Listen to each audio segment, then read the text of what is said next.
Hi అండి, నమస్తే. అందరూ బాగున్నారా? ఈరోజు కథలో 5వ భాగాన్ని చెప్పుకుందామండి. అయితే ఇక్కడే అసలు కథ మొదలవుతుంది.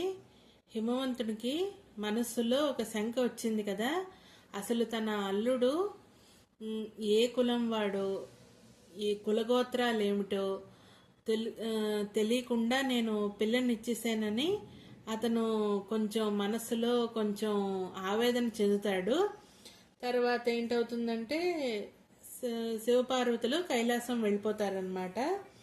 వాళ్ళ కైలాసవాసం, శివపార్వతుల కైలాసవాసం చూడడానికి 2 కళ్ళు పట్టనట్టు ఉందండి. ఒకనాడు పార్వతి పరమేశ్వరునితో వినోదం చేయాలని అనుకున్నదన్నమాట. శివుని వెనకకు చేరి ఆయన కన్నులను మూసిందన్నమాట.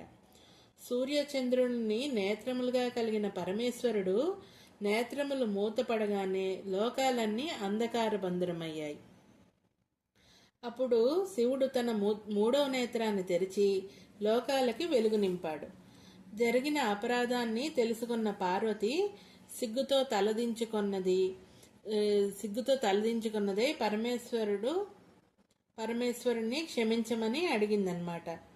ఇలా అన్నాడు పార్వతీమాతతో, నీ వినోదం లోకానికి ప్రమాదమైంది. కష్టం కలిగినది మన బిడ్డలకే కదా అని చల్లగా మందలించాడు పరమేశ్వరుడు. తల్లి హృదయం తల్లడిల్లిపోయింది. ప్రాయశ్చిత్తం కోసం తపస్సు చేయడానికి అనుమతి అడిగిందన్నమాట ఆవిడ. పరమేశ్వరుడు పశ్చాత్తాపమే ప్రాయశ్చిత్తం అని ఎంతగా చెప్పినా వినకుండా కైలాసం వీడి బయలుదేరింది. సరాసరి కాశీ చేరుకున్నది అమ్మవారు. సరాసరి అక్కడి నుంచి కైలాసం నుంచి తిన్నగా కాశీ వెళ్ళింది అమ్మ. వర్షాలు లేక కరువు కాటకాలతో కటకటలాడుతున్న ఆ నగరం అక్కడి ప్రజల ఆకలిని తీర్చడానికి ఒక అన్నసత్రం నెలకొల్పింది ఆవిడ.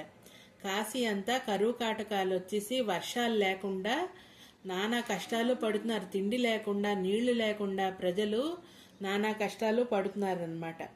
ఆ సమయంలో అమ్మవారు అక్కడికి వెళ్ళి ఒక అన్నసత్రాన్ని నెలకొల్పింది. ఆవిడ తలుచుకుంటే చేయలేనిది ఏంటి చెప్పండి? అక్షయ పాత్రను తన హృదయమును చేపట్టి అడిగిన వారికి అన్నం పెట్టింది. అడగని వారిదే పాపం అన్న పాత్రను పట్టుకొని తల్లి అయి అన్నపూర్ణగా ప్రసిద్ధి చెందింది. అన్నపాత్రను ఆవిడ హృదయాన్ని ధరించి అడిగిన వాళ్ళకి లేదు అనకుండా అన్నం